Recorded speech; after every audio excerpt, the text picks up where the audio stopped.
And after almost 13 hours of scanning, I decided that that's enough.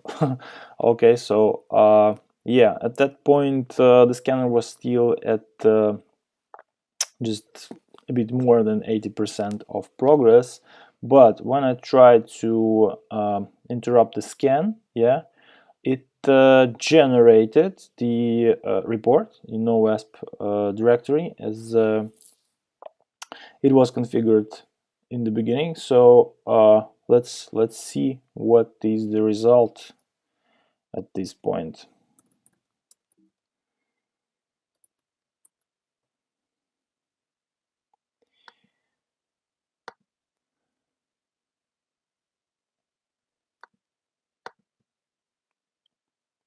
Okay, so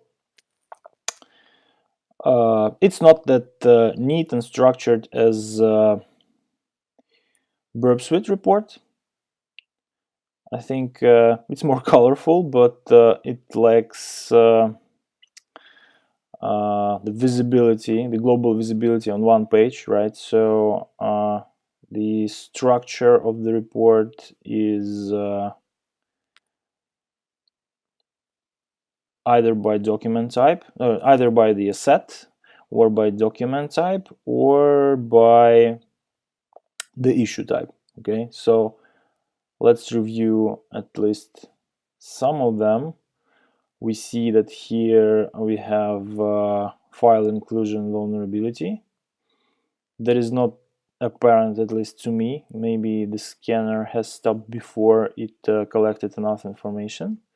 But yeah, most probably the scanner just identified that it is possible to exploit SQLI here, and it concluded that it is possible to refer some files via directory traversal path or something, and then made this conclusion.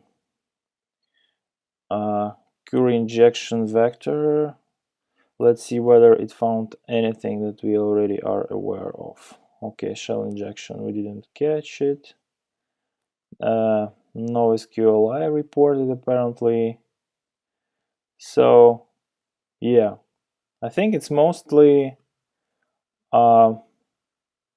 reporting something that is available from the application itself without digging into the backend, right? So as you see, there are a lot of false positives. Most probably most of this list is just a pile of false positives that have to be verified manually further. So yeah, just as a means of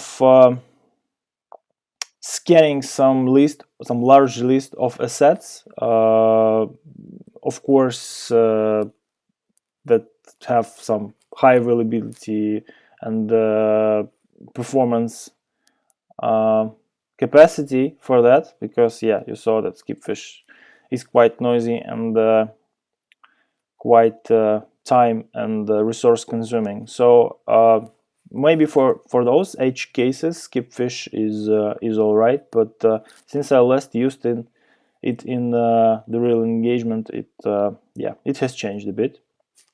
So maybe that wasn't really a good choice of a scanning software for a standalone virtual machine that doesn't have enough capacity to be scanned through a reasonable time span. So yeah, I think that's this